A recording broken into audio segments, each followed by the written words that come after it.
My mother created an online fundraiser saying my daughter had a terminal illness, but she was completely healthy. And the worst part, I only found out about it on her birthday.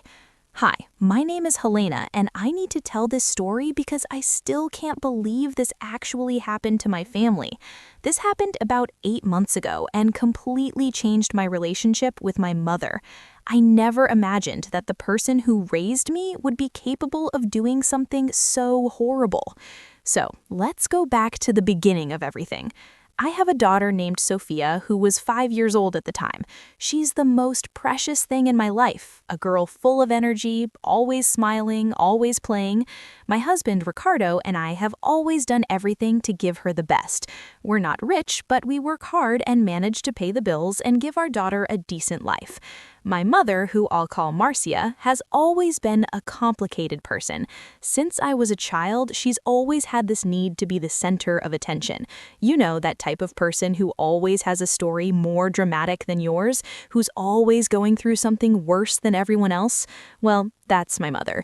But I never imagined she would be capable of using her own granddaughter to get attention. It all started when Sophia came home from school with a fever. Nothing serious, just a common fever that children get from time to time. We took her to the pediatrician, the doctor said it was just a cold, prescribed some medicine, and sent us home.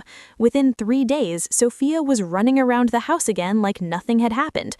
But my mother started acting strange after that. She called me every day asking how Sophia was.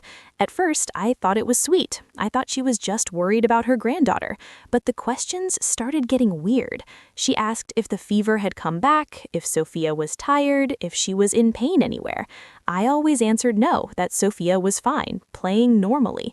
One day, my mother showed up at our house without warning. She brought a bunch of toys for Sophia, expensive things I knew she didn't have money to buy. My mother always complained about money, always said she was broke, always borrowed money from everyone in the family. So seeing her arrive with bags full of presents left me confused.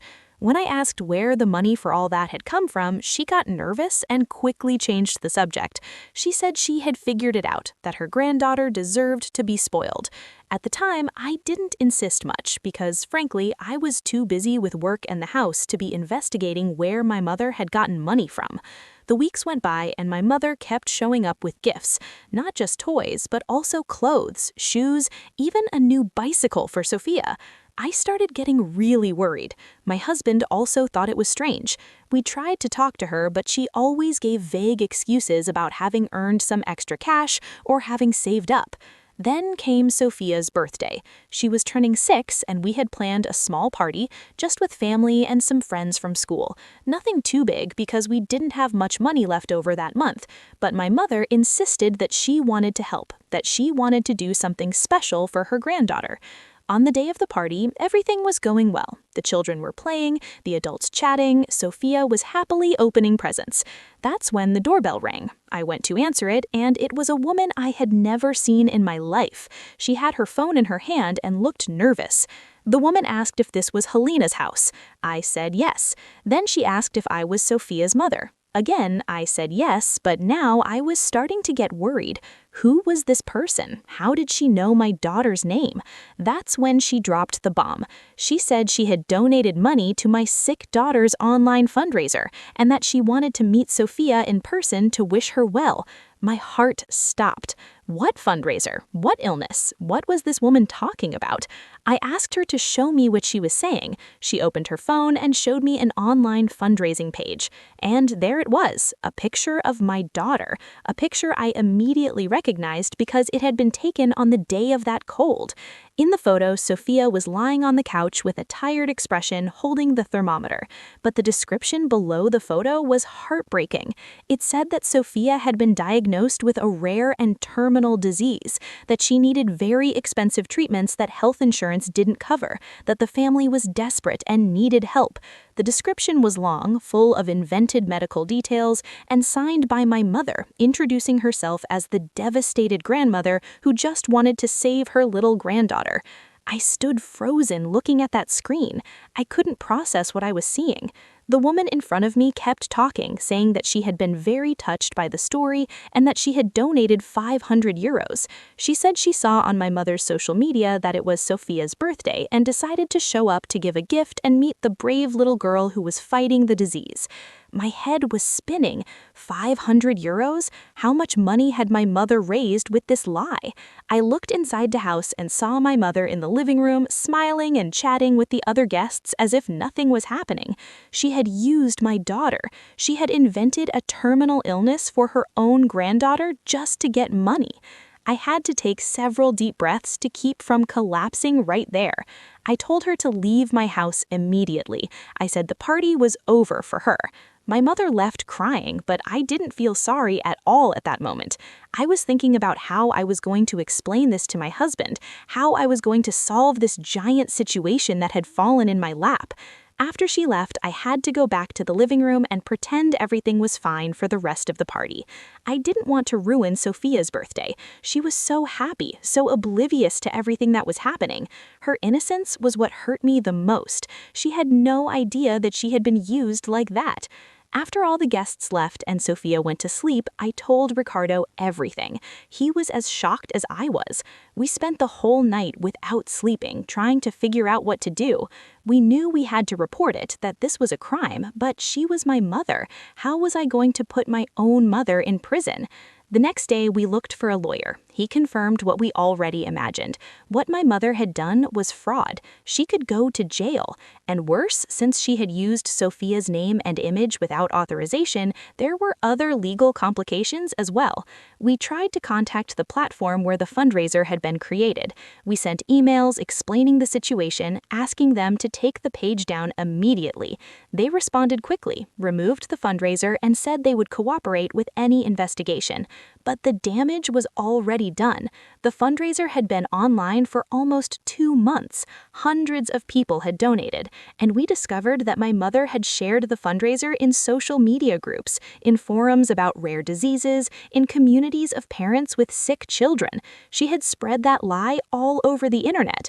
The worst of all was when we started receiving messages. People who had donated contacted me through social media. Some were furious, threatening to sue, but other messages were even more painful. They were from parents who really had sick children, who had donated what little they had because they thought we needed it more. A mother sent me a message saying she had donated 100 euros she had saved for her own son's treatment because she thought we needed it more. I cried reading those messages. The cruelty of what my mother had done became even clearer. She hadn't just stolen money, she had stolen hope from people who were really suffering. She had exploited the empathy of good people who just wanted to help. We decided we had to do the right thing, no matter how much it hurt. We filed a police report. The police opened an investigation, and we started the process of trying to return the money to everyone who had donated. This was extremely difficult because my mother had spent almost everything. We had to sell some of our things, borrow money, make a payment plan. Even today, 8 months later, we're still paying debts because of this. My mother was charged with fraud. The case is still ongoing. She could get 1 to 5 years in prison. Part of me still can't believe we got to this point. The relationship between us is completely destroyed. I don't talk to her anymore. I don't want to. What hurt me the most was realizing that she didn't show real remorse. She was only sorry she got caught. In the few conversations we had after that day, she tried to justify herself, tried to blame her debts, the financial situation, everything but herself. She never admitted that what she did was simply wrong and cruel. We had to explain to Sophia in a way she could understand why Grandma didn't visit her anymore. It was one of the hardest conversations I've ever had. How do you explain to a 6-year-old child that her grandmother used her to deceive people? We obviously didn't give all the details, but we said that Grandma had done something wrong, and that's why she couldn't come to our house anymore for now. Sophia was sad. She didn't fully understand, but felt that something had changed. She asks about her grandmother from time to time, and every time that happens, my heart tightens. A child shouldn't have to deal with this. This experience also changed the way I see the world. I've always been a person who believed the best in people. Now I'm suspicious of everything. When I see online fundraisers, even ones that seem legitimate, I'm skeptical.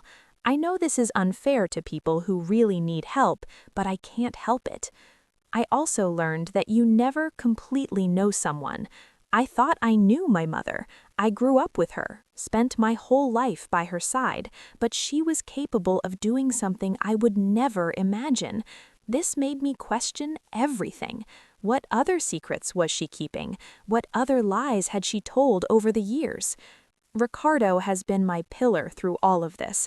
Without him, I would have completely fallen apart. He helped me deal with the anger, the sadness, the shame. Because yes, I felt shame. Even being the victim in this story, I felt ashamed that my mother had done that. Ashamed that people might think I was involved somehow. We had to make a public post on our social media explaining what had happened. It was humiliating, but it was necessary. We needed to make it clear that we had no part in it, that we had been deceived as much as the people who donated. Most people were understanding, but some comments were cruel. There were people who accused us of lying, of trying to protect ourselves. That hurt. The legal process has been exhausting. Hearings, documents, conversations with lawyers, all of this costing time and money we don't have. But we keep going because it's the right thing to do. The people who were deceived deserve justice. One positive thing that came out of all this was that we became closer as a family, me, Ricardo, and Sophia. We learned to value each other even more. We learned that you don't need much to be happy, that expensive gifts mean nothing if they come from a place of lies. Sophia continues to be the same happy and healthy child as always. Thank God she was too young to fully understand what happened. I hope that when she grows up and eventually finds out the whole truth, she'll be able to understand that we did the best we could with an impossible situation. As for the future of the relationship with my mother, I honestly don't know. Part of me wants to believe that one day we can reconcile somehow, but another part of me, the part that's still furious and hurt, thinks that will never happen. How do you forgive someone who did something so terrible? How do you trust again someone who showed they were capable of using their own granddaughter like that? Maybe with time I'll be able to process all of this better. Maybe one day I'll be able to forgive, even if I never forget. But right now, at this moment, all I can do is focus on my daughter, my husband, on rebuilding the life that was shaken by this betrayal. If there's one lesson I took from all this, it's that you need to protect the people you love, and sometimes that means protecting them even from family members. I failed to protect my daughter in the beginning because I trusted my mother blindly.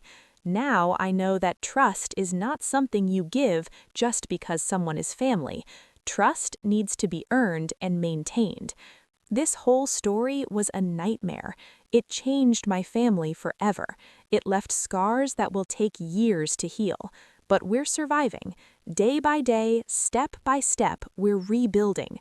And as difficult as it is, I choose to believe that in the end, we'll come out stronger from all this.